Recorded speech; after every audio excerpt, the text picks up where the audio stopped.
One of the big things we have, both of us, in conversations is what to do with behaviour, and there's this need to manage behaviour. But when we understand the thinking that we're both coming from, it changes, and it's about rethinking our own approach, rethinking what the child's needs are, rather than how we just force something else onto them. So tell me about some of the strategies you recommend, and let's chat that through together. It's a popular topic, children's behaviour, isn't it? And I think that children's behaviour is neither good or bad, it just is. And when we start viewing behaviour in that way with some curiosity, rather than with a power over approach of wanting to manage and manipulate that behaviour, then we get much better outcomes. And it's a lot funner than attempting to manage and control everything. Because it's actually then we need to do the thinking and understand and start even contemplating what is behind this behaviour. What could be, from that child's perspective, what could it look and feel like to be them? Absolutely. And so often people talk about managing behaviour, or they even use terms like challenging behaviour, neither of which are terms that I subscribe to. Good. I think, see, another common ground. I think when we manage children's behaviour, we disregard the fact that there's an empty cup underlying it, and we can't behaviour manage an empty cup, because that cup stays empty. So the child will just choose another behaviour to fill it again. So understanding children's needs from a theoretical framework is very important, but also understanding it from a personal pedagogy of wanting to support the children to learn how to meet their needs in ways that are more considerate and cooperative is much more important than managing. And by the same token of talking about language, terms like challenging behaviour, for a long time I have challenged that term, because I think when we put that word in front of it, it assumes that every time the child chooses that behaviour it is challenging. It also assumes that the behaviour is challenging for not just that educator saying it, but every educator and every person in the child's life, and it's not. It's more about it's behaviour that challenges me, and then there's this behaviour that challenges you, and there's this behaviour that challenges his parent, and those are different behaviours. And so when we start to be more curious about the behaviour and talk about it in ways that it just is a behaviour, it's not a challenging behaviour, we're also being much more authentic in that conversation as well. And we can actually get some really great solutions by talking about it in a way that lifts some of that language and changes the language to a solution-focused one, and one of looking at the child's strengths and ability to get their needs met. Well, that reminded me of one of the things we often talk about is, and it's similar to the lens we see children, it's what you're panning for. So if we label a child with challenging behaviour, all of a sudden that's what we draw and we see, and then we talk about, and we are just reinforcing it. Our responses often are encouraging that behaviour rather than, once again, thinking back, what does the child need? So, our viewpoint here is pivotal, and often we hear, so there's good behaviour and bad behaviour, or appropriate behaviour, these labels that we set, or these good choices, bad choices, good girl, bad boy, these are all just big, broad, meaningless... value judgments. Value judgments. And those really have no place when we're talking about supporting learning and behavioural and social learning. And so that's what is nice about what you do at First Store, and quite consistent with what we do at Phoenix Support, and that is not deliver a behaviour management course and not talk about managing children's behaviour, but actually talking about how we can support children's behavioural and social learning. Absolutely. And so a big part of that is rethinking our approach. So what is it in our curriculum? The routines, the environments, the noise, the stimulation, what is it?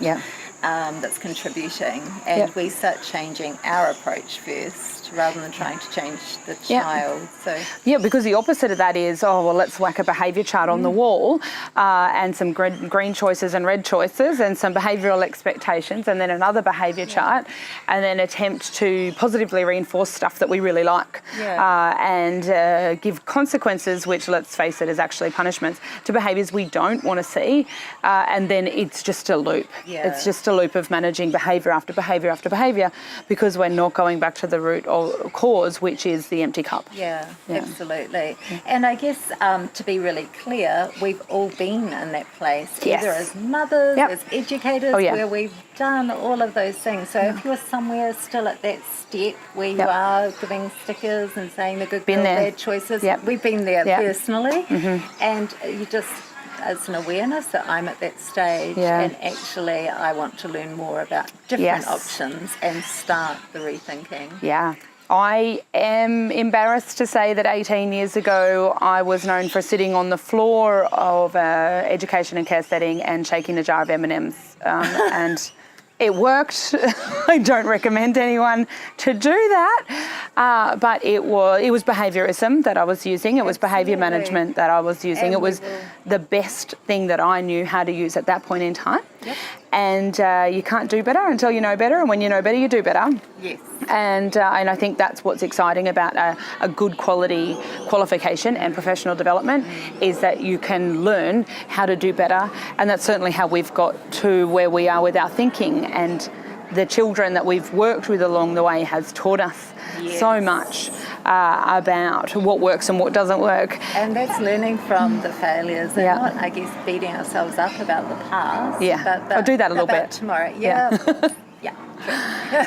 But it's tomorrow, how am I going to? Or even from this moment of understanding, how's that going to implicate my practice?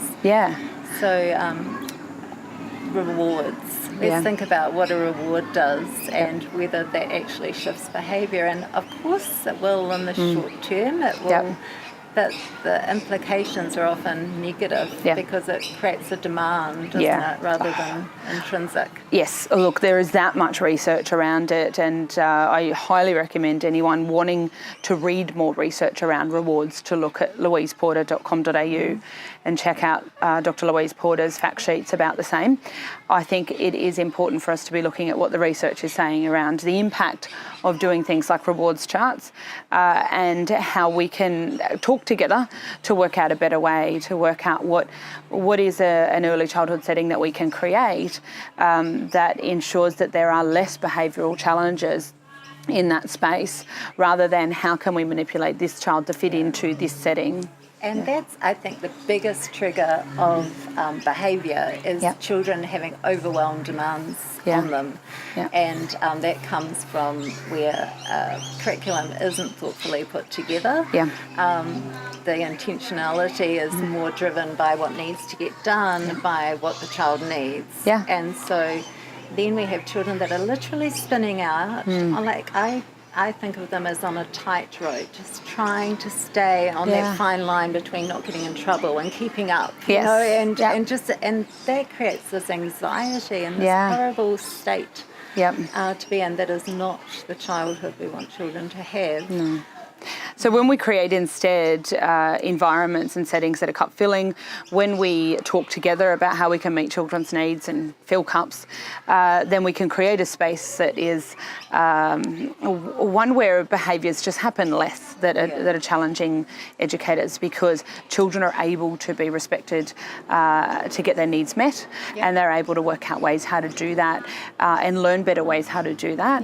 But also a lot of the time their needs are being met in really high quality early childhood education and care settings. And that's something we both see, isn't it? That when we go amongst many centres, it's the higher rated centres that there is the sound of happy, engaged children. I call it a culture of learning, and that's, you know, the educators are learning amongst that as well. So observing the children and learning about the child and what they're doing, what they're thinking. And the children are learning. So that's the sound we want in centres compared to potential control. Yeah. Control. Come here, do this, stop. Yeah. And spinning out. That's working too hard. Yes, it's not fun for anyone. No, it's not. And I've worked as an educator under the old framework when we moved from New Zealand, and I span out. I span out trying to manage that. I wanted the children to be in the sandpit with wet sand, you know, and it was time to come inside, everybody, and time to sit on the mat. So I knew that was hard from my perspective, and the children weren't coping with that structure either. And thankfully, the early years learning framework brought in the framework that allowed us to have a child-centred, cup-filling framework. Absolutely. It's fun stuff, isn't it? Yeah. Yay. So behaviour's going to not be behaviour in our eyes. What is it? It's behavioural and social learning. Yeah. So we learn how to manage, and we call this in our framework self-regulation, don't we? But it's how to apply the social norms of where we're at and get what we need. Because we all want to do that. Yeah. So I think what's really important is for us all to continue to have these sorts of conversations. We're all learning and growing together. We're all thinking together. The way that we're raising children in this country at this point in time, in a lot of early childhood centres across the country, it's not something we've been doing for a long time. It's something we need to keep talking about. We need to keep putting our heads together from our different perspectives and just to working out where do we want to go next. So it's been lovely to have a conversation with you. Thank you. It's been great to be here together. And let us know what you'd like us to chat about, and we can get together and chat more. But we look forward to keeping on these professional conversations together. So see you there on the First Store Facebook page. Yes. And at Phoenix Support for Educators. We'll be there. Thank you. Bye. Bye.